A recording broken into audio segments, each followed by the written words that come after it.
Dr. Harris, how are you? I'm doing well. How are you? Doing great. You got a pretty smile, if you don't mind me saying. Thank you so much. I appreciate that. Does that mean you are just a naturally friendly person, maybe? Probably. I don't have many strangers. Amen. Hey, Liz, how are you? Liz is on mute. She didn't want to be heard or maybe not seen either, right, Liz? All right, let's see. Well, we'll go ahead and prepare to get started. I think we've got Facebook Live going. I want to say good evening, everybody. We've got 13 people on. We've got 4 waiting in the waiting room. So let's go ahead and get everybody in before we give the welcomes. It's 3. And let's see. I think that's everybody. Hey, Tawana. Hey, Tawana. Hello, hello everyone. How's everybody doing? Good. Great. Hey, Hello. Luana. Hey. Hello. Hey, this is Liz. Hey, how you doing? I am good. Good. All right, let's see. Well, we're going to go ahead and get started. I want to say welcome to everybody. Welcome to Talk Tuesday. Tonight, we're just really excited. We've got a special guest with us tonight, a guest host. She's no stranger to the Oak, Sister Carla Moultrie, and we're going to hear from her in just a moment. But we want to begin by just reminding everybody that next week, we're really excited that we've got a special guest to come and talk to us about some of the things that are happening right now in the community, in the churches, in the world. Of course, the George Floyd verdict came out today, and so we're really excited that we're going to hear from Jeffrey Fauntleroy. He's going to be with us next week to talk about what's happening in law enforcement, what's happening in the church, and so we're just really excited about that, and can't wait to hear from Reverend Jeffrey Fauntleroy on next week. But this week we've got a really special guest host, our First Lady of White Oak Spring Missionary Baptist Church, Sister Carla Moultrie, and she's going to do the honors for the rest of the evening. Sister Moultrie, good afternoon. Good afternoon, Deacon Lumpkin. Thank you so much for giving us this space to share about autism and Autism Awareness Month. Um, as you know, this is a personal journey for me. I have a 7-year-old who is autistic, so I am excited just about her own personal growth, and I'm excited about helping and sharing with others the things that I've learned and just to learn more so that we can just really be better at serving and supporting persons and families navigating autism. Amen. Tonight we have a special guest, Dr. Melisha Rogers Harris is with us tonight. She is an author. She is the owner of R2 and Associates, and she's also over with the Office of Accountability with the DeKalb County School District. So I'm gonna just let her just share a little bit about her own experience and how she got involved autism. So I'm gonna start now and just ask Dr. Rogers Harris just to share, tell us a little bit about yourself as we get started. Okay, well, first I want to say hello, everyone. Thank you for having me. I really appreciate the opportunity to come and talk to you about something that I'm very passionate about myself. And with me, it actually started with my degree in special education. I have a dual degree in special education and regular education. And all of that started from my mom and my grandmother. They both were special ed teachers. And so were my aunts and uncles. So it's just something that I have always, like I was born into it, if you will. I actually am from Texas, and I have my master's in educational leadership and a PhD in educational leadership from Florida A&M University. They're right. So that I'm a rattler. I am a rattler, and I was in the first cohort. So for the education leadership program. So that's a little bit about me. I'm a mother. I'm a wife. I have HBCU kids, and one is still in high school, but I have Howard in the house, and I have North Carolina A&T in the house as well. So we have a lot going on here in the Harris household. So that's just a little bit about me. I also work for the DeKalb County Schools. I've done everything in education, so this hopefully is my last stop, and working with the Office of Accountability, which is an opportunity for me to help with school improvement and things that, you know, bring all of my knowledge to be able to help all of the students in DeKalb County Schools. So that's just a little bit about me. All right. And you shared that you were inspired to go into special education because your mother and grandmother were special education teachers. Tell us how autism spectrum disorder, from what you've learned, how does it affect a person? Well, if we think back, most of us, of course, are a little bit older, but we used to, this autism spectrum disorder started many years ago. It's been around a long time. But when we look at it, it's like, why is the buzz happening now with this new thing? Well, it's talking about how the DSM, how they used to label autism, okay? Autism spectrum disorder means it's a continuum. It's not just a one size fits all for all students. It's actually dependent on the students. It's a neurological disability, right? So it depends on how every student, what their characteristics are, and it's very individualized. So it's not something that we want to put all kids in the same bucket. It really is an individualized outcome for our students. And autism spectrum, it's based on the individual skills. So that's one thing you're going to hear me say. It's neurodevelopment genetic characteristics, and it's based on whatever characteristics that individual carries that will place them in the spectrum and where they are in the continuum. Hope that makes sense. It does. It makes a lot of sense. Okay. Do you have any statistics that you can share with us in regards to males versus females with autism? Absolutely. And if I can back up just a little bit, I do want to talk about, like I said, this started so long ago. And when we think about what our parents and our grandparents and everybody used to say, they used to call it the mental retardation, right? But we have to know that we've grown from that. I want to just stress, we have grown from that, because that word is now taboo. That's not something that we want to say about our differently abled students, right? We don't want to put them in that old regime, that old bucket, that word that it's not applicable here. What we're talking about is we're talking about a development of behaviors, right? And over time, we've seen that our kids are in different places. They're not just one group, right? So what we've also found is that it's 1 in 54 children. Okay. And that number has been changing. And with 1 in 54 children are being diagnosed with autism spectrum disorder, you'll hear me say ASD. It has really become more popular. We have really become more aware of what's happening. There's a lot of myths that we will talk about later on that are not applicable here, that I do want to be able to get to talk about those myths as well. But we also talk about it's more common in boys than it is in girls, right? And we want to say, well, why is it more common in girls? Where they're saying that a lot of times our girls it's a behavioral thing, right? They're seeing that girls may be more quiet. Their behaviors may show that they also have autism, but their behaviors aren't showing it the same way that we may expect it in a boy. There's also some research that talk about it could be some genetics there as well, but most of it is also because our girls behave a little bit differently than boys, and their behaviors, because like I said, this is a neurodevelopmental genetic disability. So when we talk about that, it's based on some of the social and the behavioral aspects. So some of our girls may not act in certain ways early on, which could be to their disadvantage, I'll say, because then their diagnosis may not happen till much later, which could be a problem, because as soon as you find out about these disabilities, you can do some things to help, change and help our students in a very different way, or help our kids in a very different way.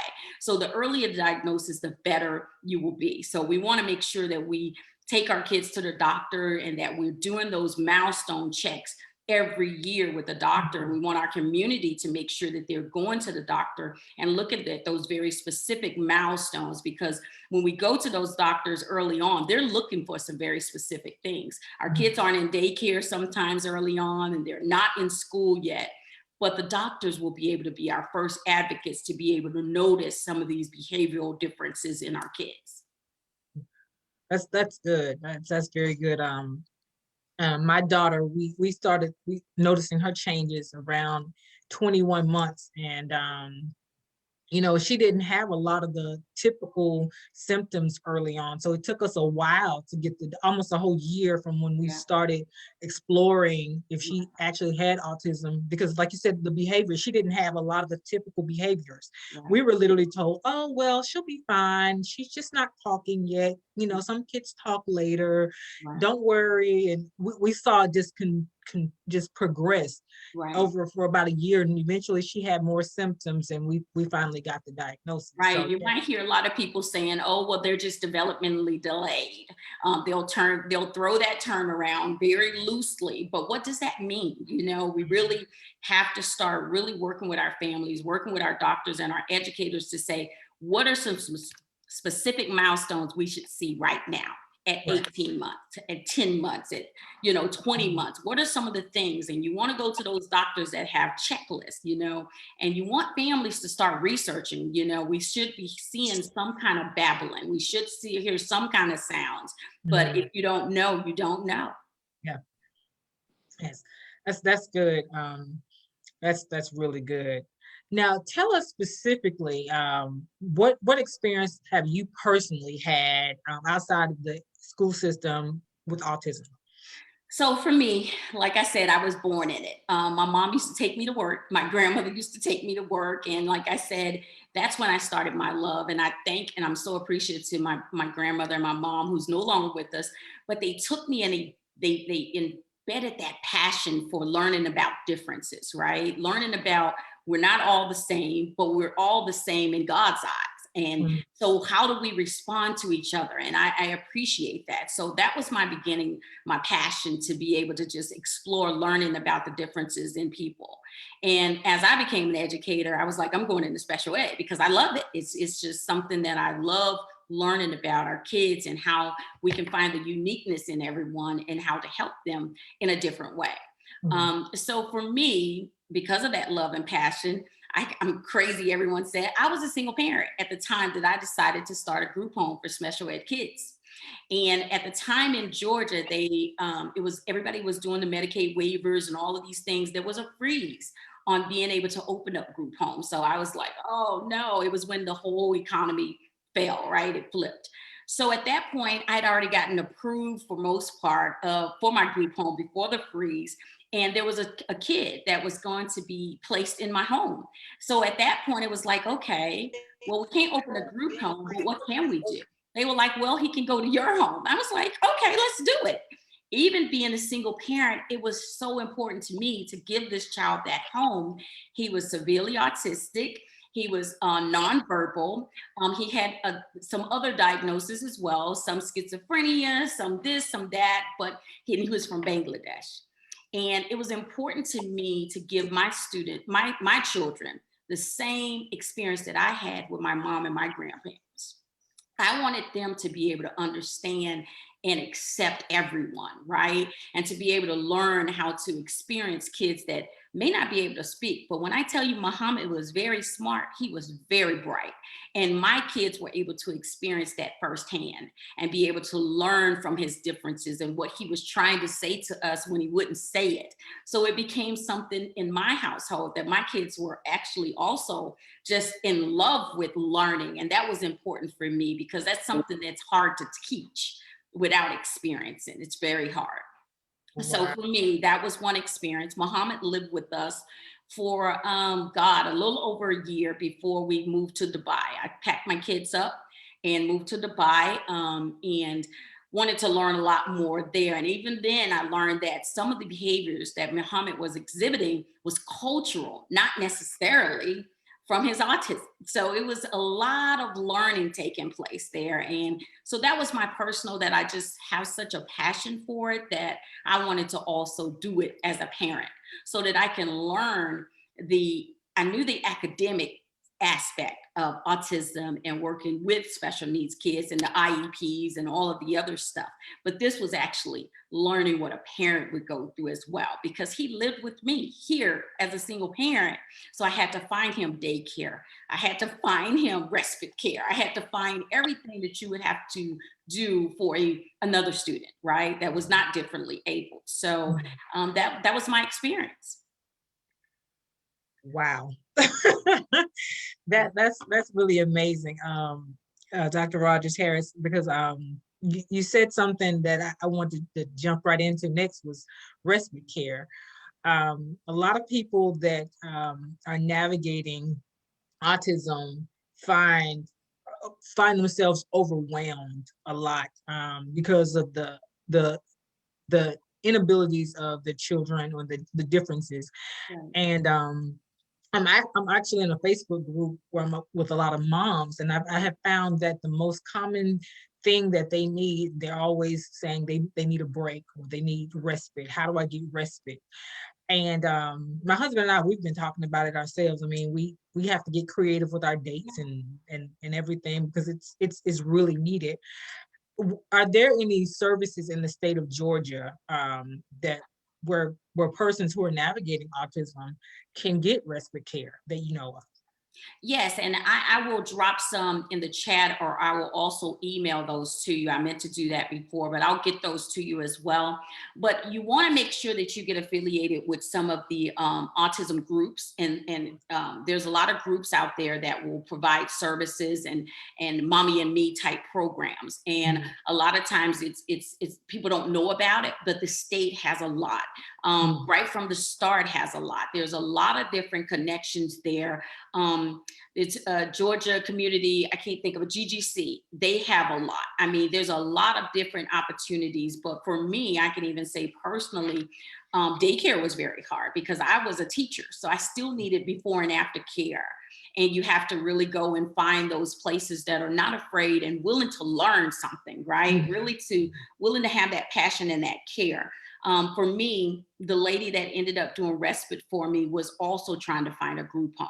She was trying to start a group home. She also had a special ed background. So looking for those people that are really passionate about providing services, supporting one another. Those support groups are very meaningful. I'm telling you, they are. The lady that ended up taking Muhammad once I moved out the country, she ended up keeping him another 10 years. So we didn't lose touch because Muhammad stayed with her, so I can keep visiting him afterwards. And even when I became an assistant principal, he was in high school at my school. Yeah, so we kept in touch for many, many years. But one of the things, like I said, is looking for those experts, right, that understand how to work with children with autism. Luckily, there's a lot out there nowadays. It really is, like you just mentioned, the Facebook groups. There's Facebook groups. There's Instagram groups. There's so many different groups out there now that we didn't have when I was doing it, right? So looking for those other people that can provide you those breaks, it's needed. And at the time, this is going to sound crazy, but like I said, I was a single parent. So when my kids went to go be with their dad for the weekend, Muhammad would go to respite for the weekend so that I can still have the break that I needed to be a whole person when I come back. On Sunday before going to work, when I got the kids back, Muhammad came right back with us as well. So it's one of those things that was very challenging, but it was important to me to do at the time. So it's there. I want you to know it's there, Carla. It's a lot of it out there. I will give you information and a lot of links that you can share back with everyone on different services that are out there. Also, your school district.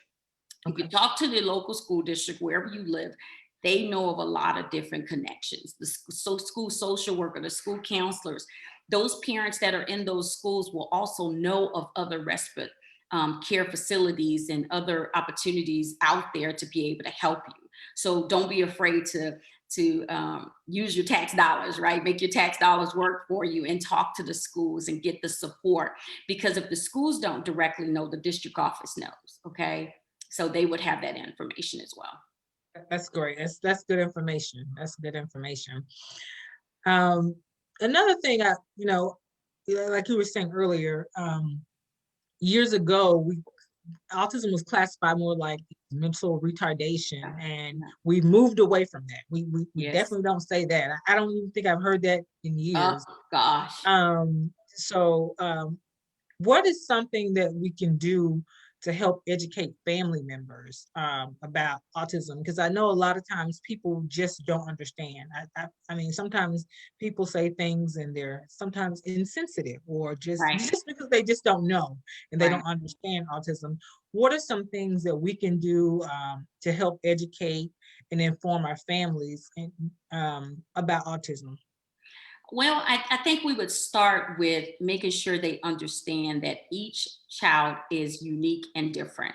There's not, again, a one size fit all. Just because the word is autism, it is a spectrum from the, very high that can do mostly anything, become doctors, go to college, live on their own. There's a lot of authors that have autism that have written about their experiences. Mm-hmm. That doesn't mean that it is doomsday. So explaining to the families, this is not the end of the road. My child has a lot of opportunities, and it's just that they're differently abled, and we have to find those gifts. What is it that he or she can do very well? And we hone in on those skills. When you go to school, you make sure that those CTAE teachers are really finding skills that your kid can do, because they're so gifted. I had so many different kids that I taught that you would be amazed at some of the things that they can do. Just amazed. I had kids that could read serious chapter books, the Harry Potter books. The comprehension may be different than how you would comprehend it, but for them to be able to read as eloquently as they could was amazing to me. There were other students that could recite any poem that someone has said that they just heard, and you didn't even think they were listening to it, but they heard it. They can repeat every word. You have to find those gifts. Look for those gifts. Look for those talents, because they're there. God has given them these gifts. You just have to find your way in figuring out what it is. Yeah, that's good. I'm excited to hear that, because even with my own child, I see that she has some differences, but she's so gifted and talented in different ways. Sometimes it blows my mind. Blows your mind, right? Yeah. Sometimes I tease my husband, I say, oh, that's the Jordan in her. That's my maiden name. And he thinks that she's picking up the Moultrie side, you see the intellectual side of her. Right. So yes, there's so many different talents and gifts that these children have. Yes. It's our responsibility to help pull it out. Exactly. And that's what I think intrigues me. So for those family members, have them come sit with you sometime and see the amazing things. With Muhammad, my kids used to be like, Mom, going crazy at some of the things that he was able to do. And he was very OCD, very methodical. Things had to be laid out, had to be organized, had to be, and Muhammad made sure he taught us that. So also looking at some of the things that you can learn from these kids, because they have special gifts that we can learn from, but you have to tap into them. You really have to see. Yeah. I want to remind our guests, if you have any questions that you want Dr. Rogers Harris to answer, please just drop them in the chat and we'll try to get to your questions. If there's anything specific to autism that you'd like to know, or see if she can help direct us. One item I saw, Sister Moultrie, was a question: what is respite? Oh. Okay, you want me to answer that, or you want to answer it?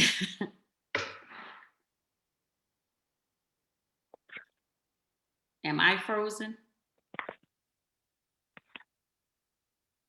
Can you guys hear me? Hello. Yes, we can. Okay, well, I'll go ahead and answer it. So respite care is basically an opportunity to provide parents with a babysitter or some time away with some support, right? It's a support system that gives the parents an opportunity to have a break. It can be for a couple of hours. It can be for a full day. It could be for the weekend. As I mentioned, in my case, my foster child would go away for the weekend when my kids went to their dad. So it just depends on how that is actually set up, or what with the respite providers.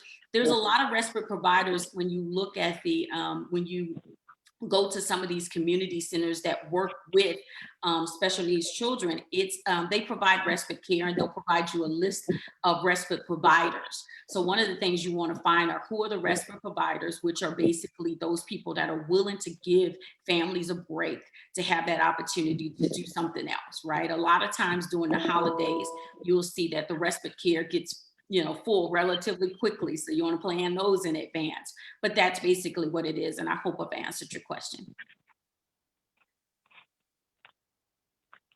Yes, ma'am, you have. And I'm not sure if we've lost Sister Moultrie or not, but if we have, we'll give her a minute to reconnect. We're on Talk Tuesday tonight, 7:26 p.m.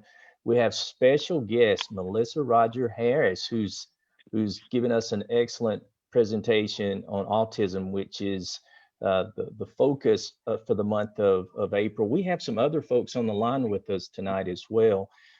If you have a child or a family member that has autism, would you mind sharing with us tonight? Speak up, unmute. Let's hear from you. Kenny, can you hear me? I can hear you, Sam.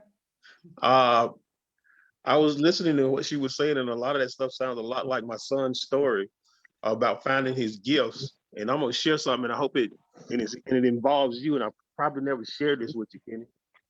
I found out my son's affinity and affection for computers. Remember a while back, you gave me a computer that you said it worked, but you had purchased a new one. So I took it home and I hooked it up. And Kenny, I come home one day and Xavier was typing on a notepad on it. He never had a typing lesson, never had anything. Mm. But I didn't know that he was doing it. I thought it was Carlita that was doing it, his sister. Because I would come in and I would see it, and it had been printed out, but I knew it was cars because he had this thing about auto traders. Because I used to buy him one every week, and he would just look at the cars. And so I asked Carlita one day, I said, why do you keep typing out cars? Because she was getting she wasn't even close enough to be thinking about driving. And I was like, I said, why are you typing out cars? I said, you were ways away from learning how to drive. And she said, Daddy, that ain't me. She said, that's your son doing that. And I'm not believing. I'm like, yeah, right. Because at this time, Xavier's like 6. And wow. I'm like, yeah, right. And so as fate would have it, whatever you want to call it, fate, luck, or whatever, I came home one day and I saw him on the computer. He was in the room by himself, and he was typing away, Kenny, with 2 hands, not looking down, just looking at the screen and just typing. And he was typing the names of cars that he had seen in auto trading, and he was not misspelling any of those words. Wow. That blew my mind. And so quite naturally, I ran out and bought him a brand new computer. That just gave me a brand new printer, and I've been giving him new computers ever since.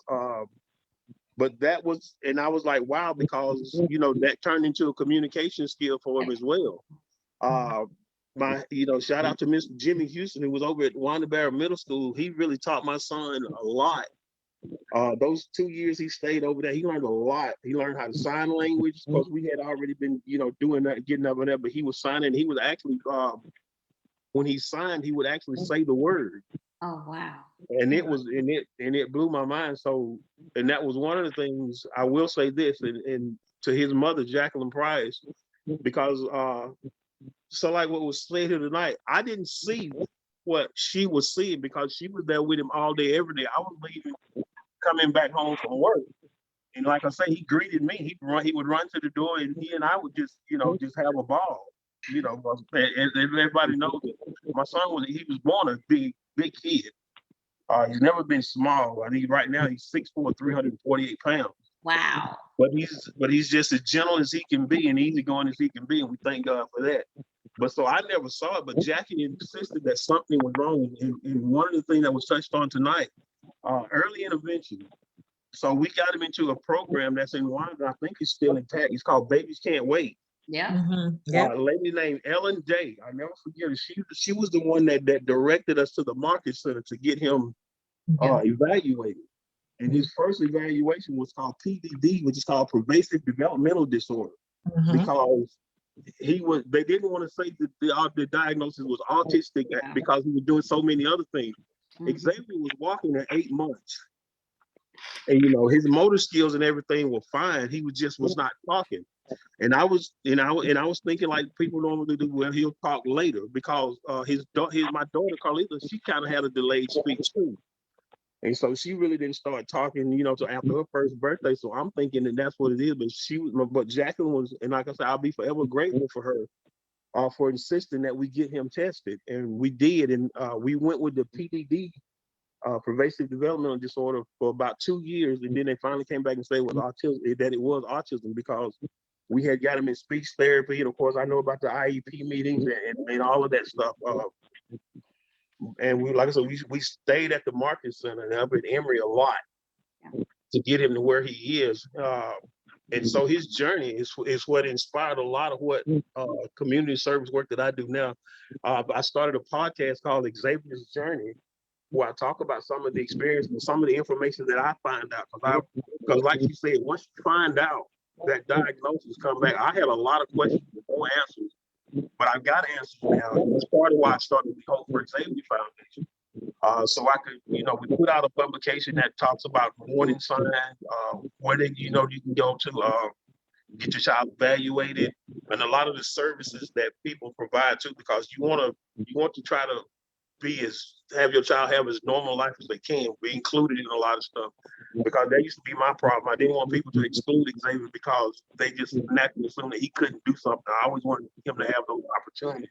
Right. And so you try to take him to places that are friendly like that, churches that, that are open to kids with autism and things like that. Because Xavier, sometimes he'll just blurt out stuff, or sometimes urge will hit him and he'll just jump up, it'll be kind of a distraction, which some people I can understand, but a lot of people don't understand. But that's basically the focus of the Hope for Xavier Foundation. Our moniker is awareness and awareness and empowering while empowering. That awareness thing is so important, and I think, and it's ever changing and it's ever evolving. And to get back to what the doctor was saying about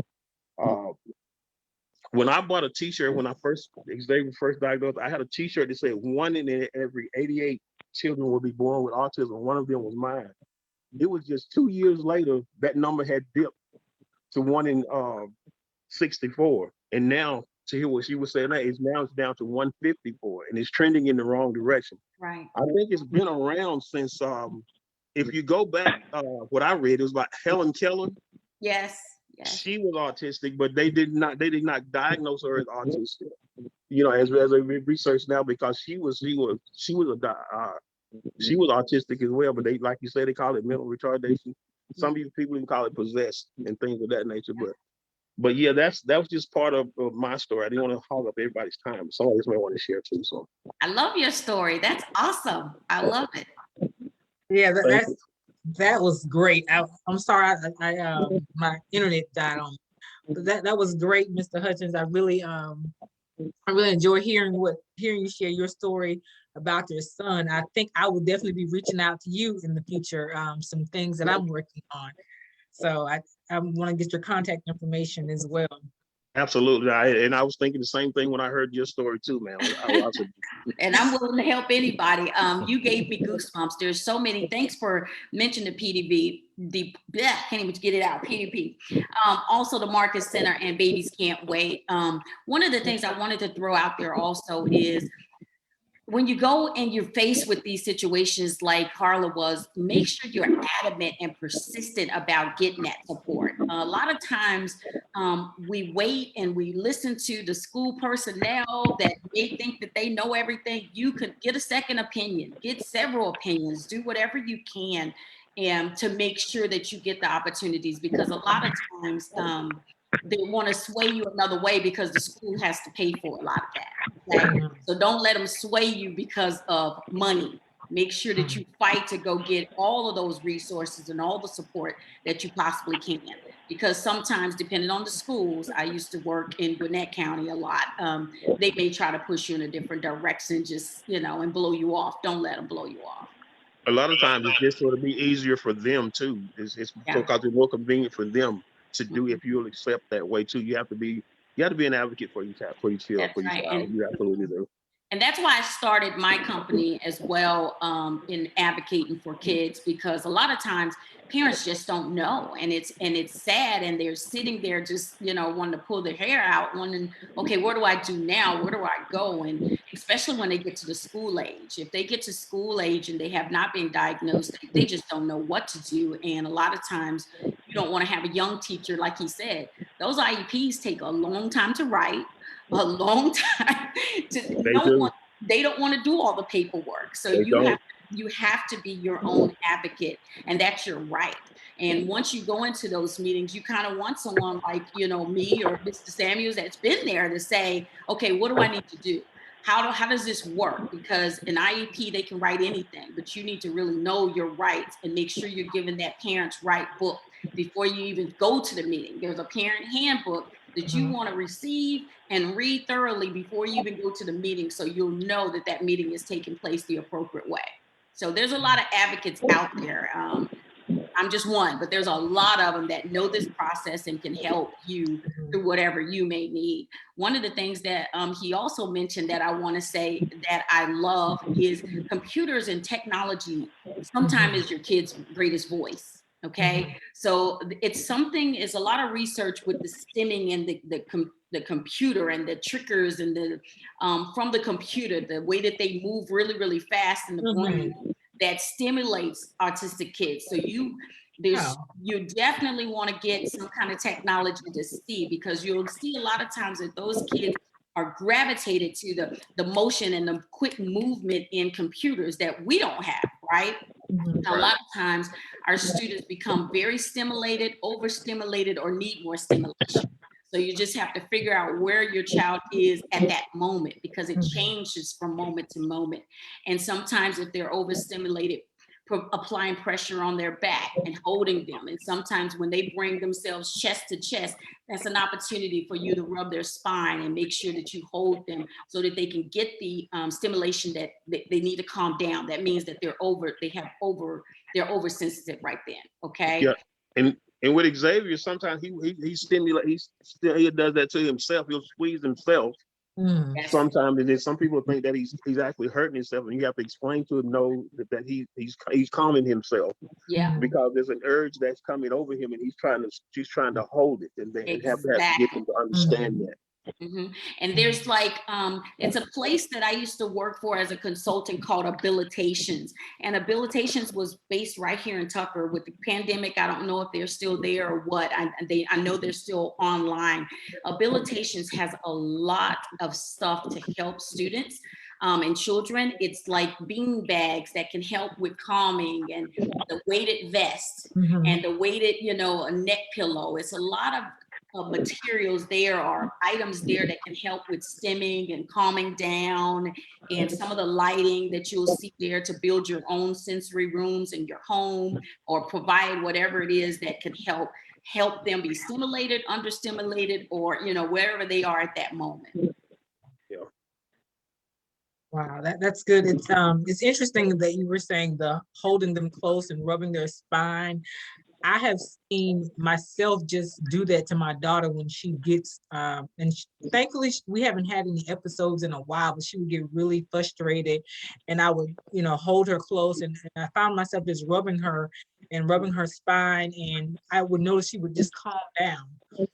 I didn't know that I was doing one of the right methods to calm her, but she does that herself sometimes. And I know something from time to time, her teacher says that she uses a weighted vest if she gets a little overwhelmed in the classroom. That's very good information to know. Now I wanted to ask you, I don't know if you started to answer some of these questions when I was away for a few moments, but I wanted to ask you, what are some of the myths surrounding autism that I think we can try to debunk? Oh, there's so many. Some of the main ones. That we can. Okay, well, I'll just start with the first one. The first one that I'll say is that they talk about being verbal or nonverbal or being a savant, right? That's a myth. Okay, it's definitely not the case. We go on a, like I said, a spectrum, and taking each individual child's strengths and weaknesses and building upon those is how you're going to find the greatest value in every child. That's why it's called an individual education plan, right? That's what the IEP stands for, individualized education plan. And for an autistic child, we want to figure out what are their gifts, what are their strengths, what are their weaknesses. And then when you find those weaknesses, how do you build upon them best for them, right? Because they think that, oh, they're nonverbal, they'll never speak. That's not true. I had Muhammad for over a year and a half. Well, come to find out, Muhammad chose not to speak. We've heard him say things and we all looked around and was like, did you hear that? That was Muhammad, because we didn't say it. So it's so many differences. To say that a child's nonverbal or verbal may be a myth. You may just have to figure it out, because when we talk about that, like Mr. Hutchins just said, giving his child a computer, he was able to communicate at that point. He started communicating what he's in love with. His passion was cars. Yep. And remembering that those storyboards, there's going to be storyboards that you can create in school to help your kids to communicate as well. Where a storyboard example would be creating a morning routine based on pictures, right? So if we want to get a reaction from our child, we may draw a picture of waking up, brushing a toothbrush, and then eating breakfast, and allowing them to start not verbally, but communicating based on making decisions mentally with picking which one is more important to them, right? And they will show you based on a picture.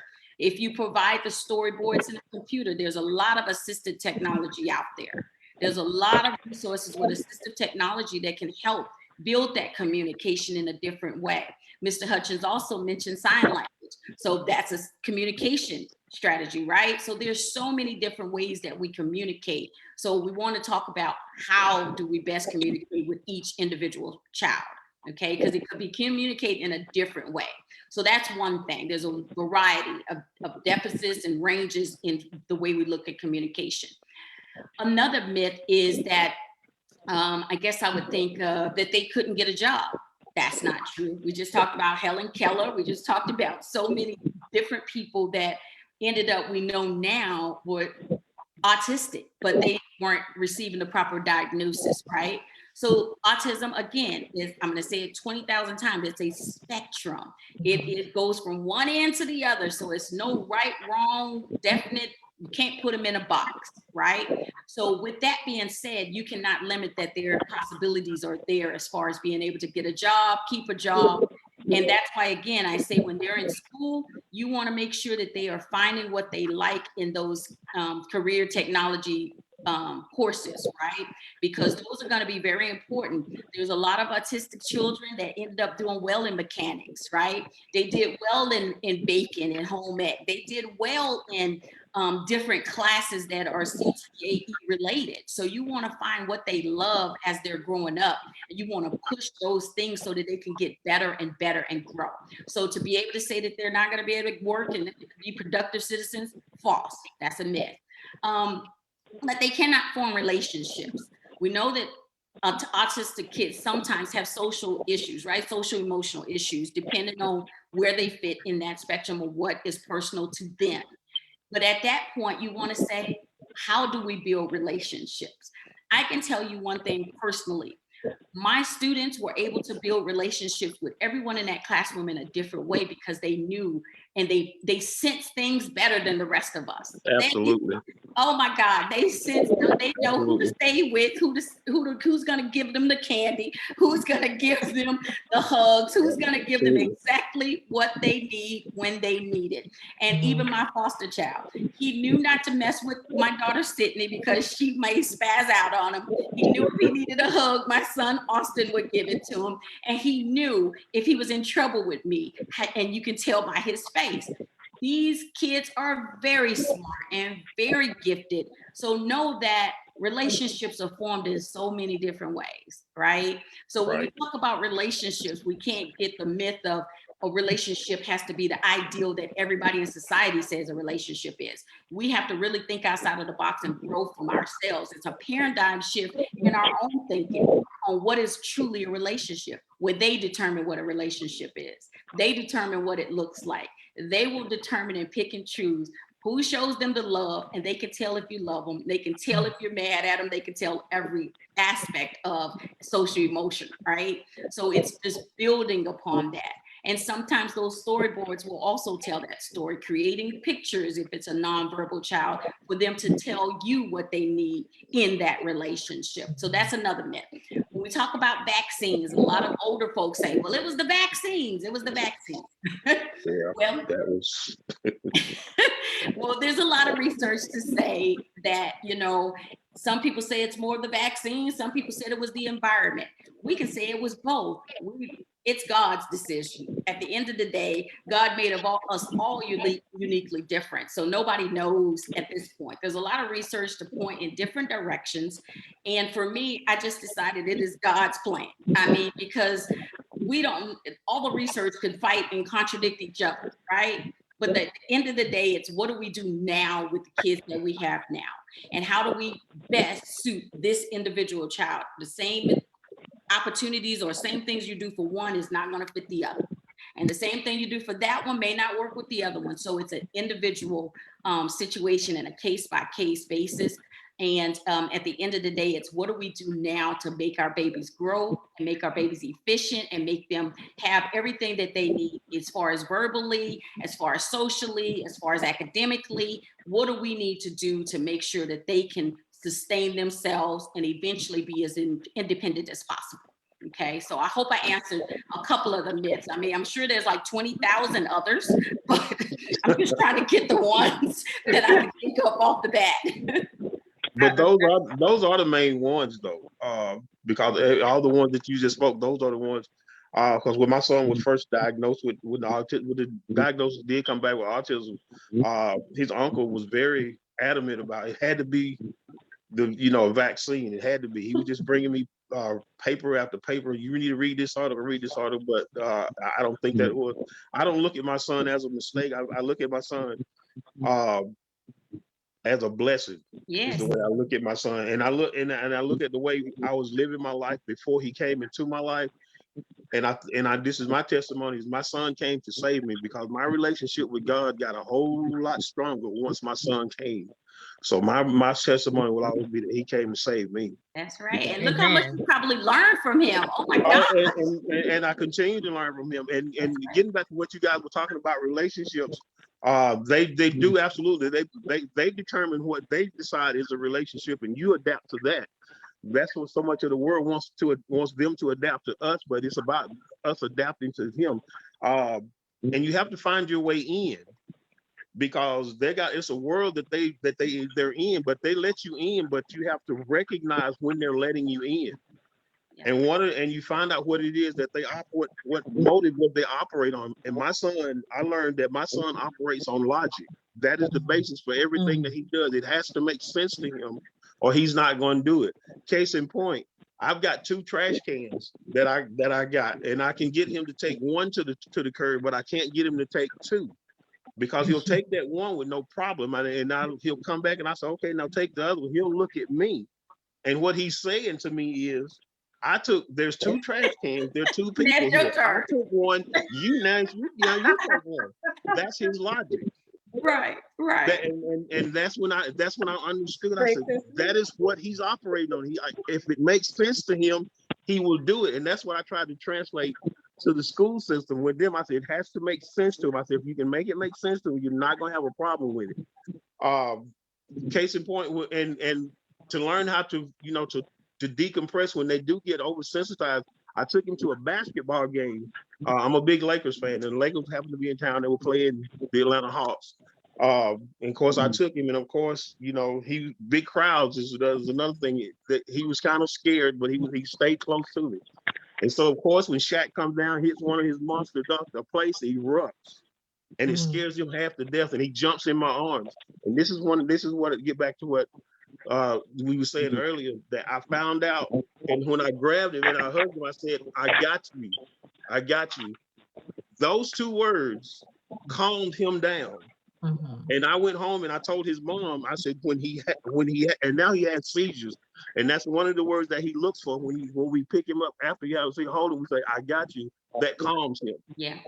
Those type of things you have to really, really, really pay attention to. And it may be another word for another parent, but that's part of what the awareness that I try to, when I do talk to people about autism and about how to deal with what's going on with the child and try to understand what the child. Don't get me wrong, I'm not an expert by no stretch of the imagination, but I got a PhD in Xavier Hutchins. That's what I tell people. I love it.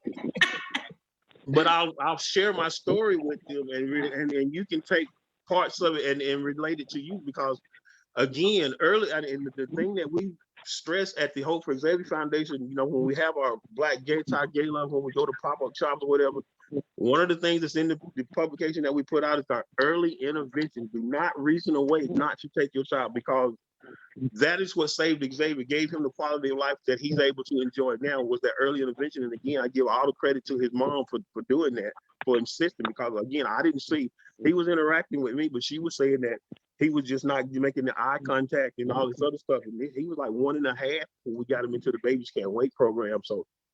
So absolutely, that's what people need to understand. Don't reason it away, because it's like the doctor said, when they get to like school grade level, the first thing the school system wants to do is start trying to push drugs on them. Mhm. I would not allow that. I would not allow them to give my son no Ritalin, none of that. Hey, we just gonna do it. We're gonna do it the way we need to do it, but we're gonna do it without drugs. Mhm. And one of the things you say, if you ever notice a child with autism come and put their back towards you, they just come stand and put their back up against you. That's so that you can hold them tight. Yes, that's your end. That's exactly what it is. And like he That's your said, end. when he said that, that's saying, I need you to calm me down. I need you to help me calm myself down. And again, getting some of those bean bags and some of those things that they can eventually go and sit themselves in, sit Yep. themselves down, and they'll learn to progress from needing you to being able to do it on their own. So those are type of things that you want your schools to help you to be able to identify and work towards, letting them become more independent with some of those things. Yeah. I can tell you a lot of times there was one of the questions that Carla asked about helping family. And for me, if you think about me being a Black female with 2 other little Black kids and 1 little Bangladesh kid going into the grocery store, and he's stimming and maybe acting out, or go try to open up a Gatorade on his own that we haven't paid for just yet. I mean, the stories that we can tell are just too funny, right? You have to learn to live and allow others to live. And when those people would look and stare at us, then that was my moment to teach them something. And that's the way I looked at it. Let me just explain to you that this is my foster child, and this is his way of communicating to me. So you know how many other how do I say this nicely? You have those folks that will watch you, especially being a Black woman. What is she doing with that child? And why is she, holding that child like that? It's a teachable moment. Okay. It's a teachable moment to teach the community, to teach others, about your child or about what's going on, because ignorance is bliss, and it's your opportunity to teach. Wow. This has been so great. This has been just wonderful. I'm definitely gonna be sharing more with Dr. Rogers Harris in the future, and Mr. Hutchins, I'll be reaching out to you as well. Absolutely. I definitely want to just stay in contact with you. Some things I'm working on. We're getting to the point where we're getting ready to wrap up our night. Are there any questions that anyone has that you dropped in the chat that you want to ask closing, that we would like to ask Dr. Rogers Harris before we close tonight? I don't have it. I have a question. Go ahead. Hi, Dr. Rogers Harris. How you Hey, doing? y'all can say Dr. Harris. Y'all, look, my husband would like for me to drop that Rogers. I just had to get. No, that's Um, fine. this actually probably doesn't pertain to anyone on here. I noticed that you're a fellow DeKalb County employee as well. So as a teacher, special ed teacher for DeKalb now for 14 years, I was wondering what type of supports are the general ed teachers receiving to help with kids who are autism with inclusion. I do autism with MOID, so it's self-contained. So I haven't been in the interrelated world for now like 5 years. So, and I know then it was a struggle trying to get them to understand our babies. Ooh, you said a mouthful. So let me bring everybody else up to speed with what she just said. So basically, we have self-contained classrooms with a lot of our students that may just stay in their classrooms. But when you're talking about the IEP, we want to make sure that those kids that are even in self-contained have opportunities to go and communicate and spend time with the regular ed students as much as possible, right? You want to try to have that built into their IEP.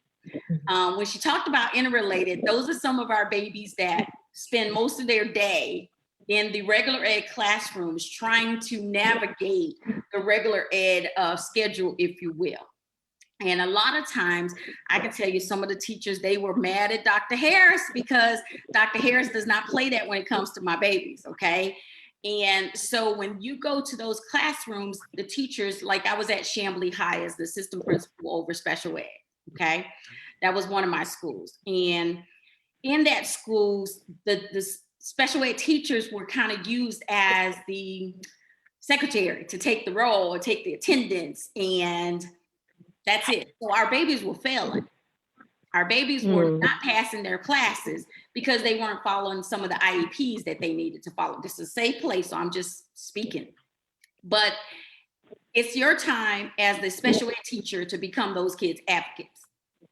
Like I used to tell the teachers all the time, you cannot allow the regular ed, the general ed teacher to affect your evaluation because it's your job, and I'm going to hold you accountable for making sure that IEP is taken care of for my babies, period. No ifs, ands, or buts. So what I did, one of the things that I did at Chamblee is I brought in an outside consultant to come in and talk about team teaching.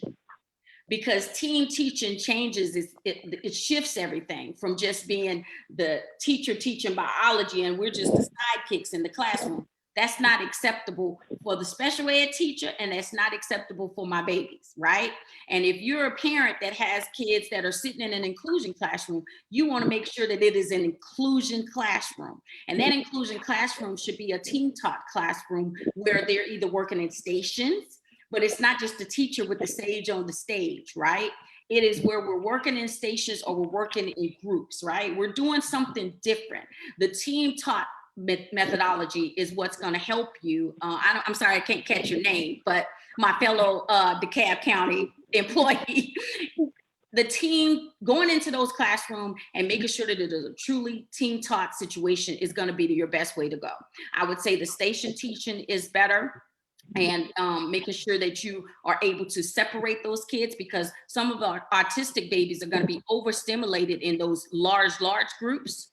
But if you take the large groups and you make them more smaller and more, where there's maybe 4 or 5 in that group, now I can think more clearly. Because when you think about an autistic child, you think about they're hearing trains. They may not make eye contact with you, but they know everything going on in that room, okay? So they're hearing trains, they're hearing phones ringing, they're hearing all this different stuff, and you're asking them to concentrate.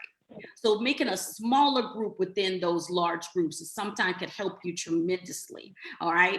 Making sure sometimes the lighting, if it's not gonna hurt everybody else, let's take the lights down a little bit in the classroom so that we can make it more calm and more easy for me to focus. So everything is gonna be about helping our students with their IEPs be able to focus and learn the content. The other thing is specifically designed instruction, SDI. right? The cab is just now rolling out with SDI, so we got to catch up. But it's taking that IEP or that student need and designing the instruction around the students. Not I'm going to take the standards and I'm just going to throw everything at you. No, it's here's what my kids need. How do I fit the standards into what they need and the best way for them to learn? Does that make sense, my DeKalb? Yes, ma'am. Thank you. And I can put my number, I can put it in the chat so that you guys can have my number.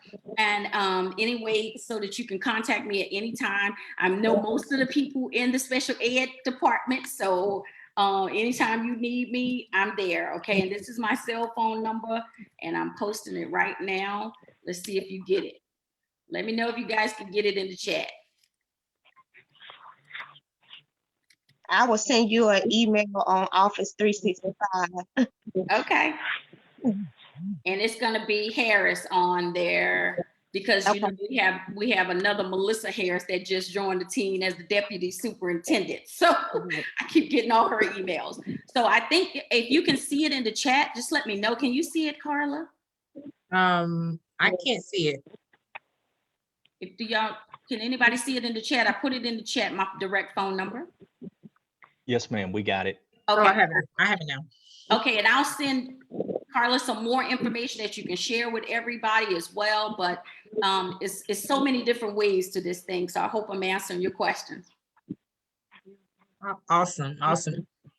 We're gonna wrap up now. Dr. Harris, how can we find you? How can we stay in contact with you? Okay, so I put my phone number there.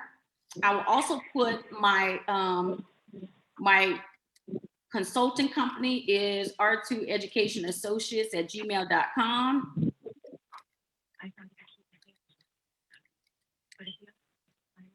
I'm putting that in the chat. You can also have my personal email.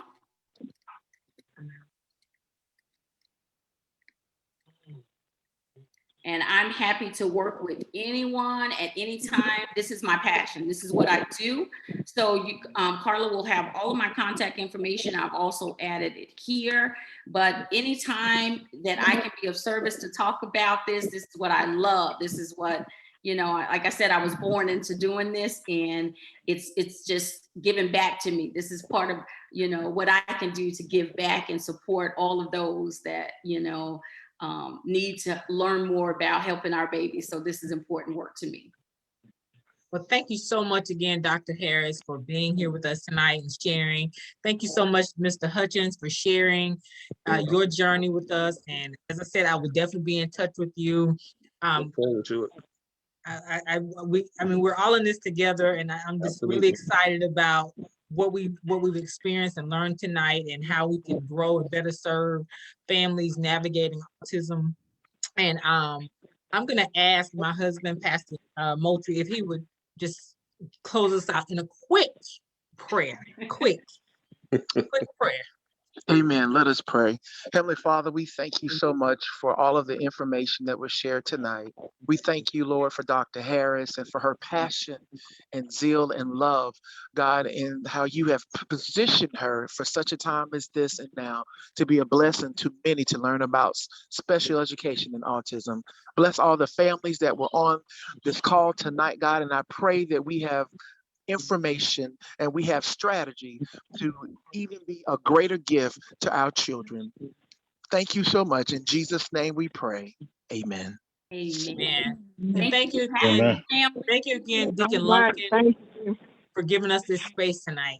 Thank you. Thank you, for the invitation. Dr. Harris. Thank you, Sister Moultrie. And don't forget, next week, join us. We're going to have a lively discussion. Lots to talk about on next week, Talk Tuesday. Have a good night, everyone, and Yes, be sir. safe. All right.